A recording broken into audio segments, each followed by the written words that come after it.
Кыргызстанда өстүрүлгөн мөмө жемиштерге Россия Федерациясынын рыногунда суроо талап жогору. Уштапта Ысмайыл дыйкан чарбасы малина, кулпунай, карагаттын түрлөрү жана алчаны Россия Федерациясынын 25 ири шаарына, Казакстандын 8 шаарына экспортко чыгарууда. Айта кетсек, мөмө жемиштер дал ушундай түрүндө жана тоңдурулган түрүндө экспортко кетет.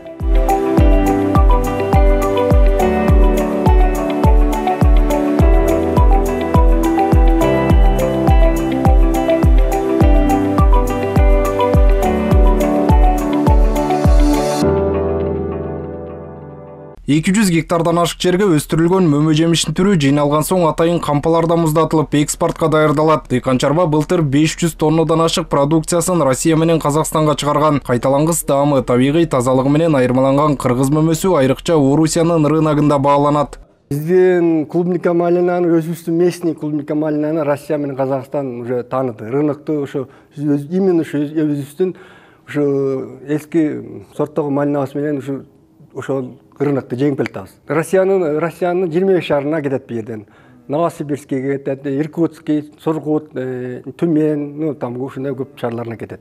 Россия Кыргызстандын негизги соода өнөктөшү. Кыргызстан айыл чарба азыктарын, жер жемиштерди, пахта жана жеңил өнөр жай товарларын экспорттаса, Россиядан негизинен мунай, азык-түлүк товарлары, машина жабдыктары жана темир импортталат. 2022 жылы Кыргызстан менен Россиянын ортосундагы соода жүгүртүү көлөмү 3 миллиард долларлык чекти басып өткөн. Андан бери товар жүгүртүү динамикасы туруктуу темп менен жогорулап жатат. Өзгөчө жеңил өнөр жай жана айыл чарба багыты боюнча көрсөткүчтөр жакшырды. 400 лет назад тут наши предки Эки өлкө ортосундагы соода жүгүртүүнү 5 миллиард долларга жеткирүү үчүн чара көрүү тапшырмасы берилген. Минкап төрагасы Акылбек Жапаров Кыргызстан-Россия өкмөттөр аралык комиссиянын 25-чи пленардык жыйынында жана 11-чи Кыргыз-Орус аймактар аралык конференциясында бул үчүн кадамдар жасалып жатканын белгиледи.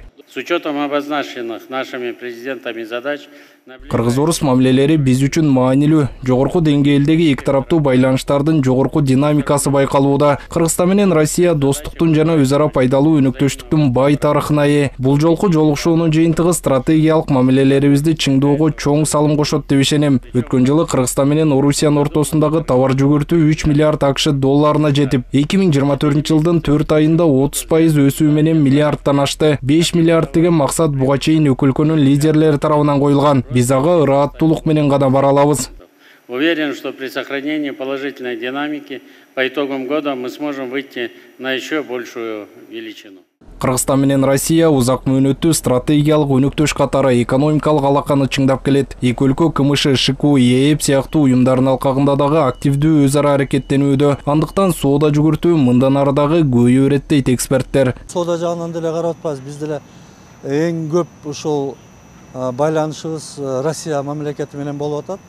Анан ЕЭПтин алкагында ушул Россиянын дагы бир бизге көмөк көрсөткөнү аябай чоң деп айтып кетсем болот. Анткени өзүңөр билгендей, ошол деле жанакы күйүүчү зат материалдарын деле квота менен бизге берет.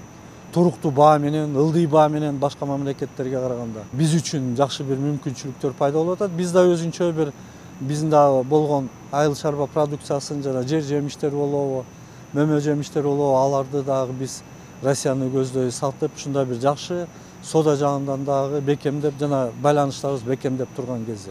Кыргызстан-Россия өкмөттөр аралык комиссиянын жыйынында Минкап башчысы Россиялык инвестицияга дагы мамлекет ачык экенин билдирди. Бул багытта эки өлкөнүн Россия-Кыргыз өнүктүрүү фонду, Россиянын экспорттук борбору, Евразия өнүктүрүү банкы, Евразия турукташтыруу жана өнүктүрүү фонду, ишкерлер кеңештери жана соода өнөр жай палаталары активдүү иш алып барууда. Автандил Бактыбеков, Мейримбек Жусупбек уулу, ЛТР, Бишкек. Реализация 4 свобод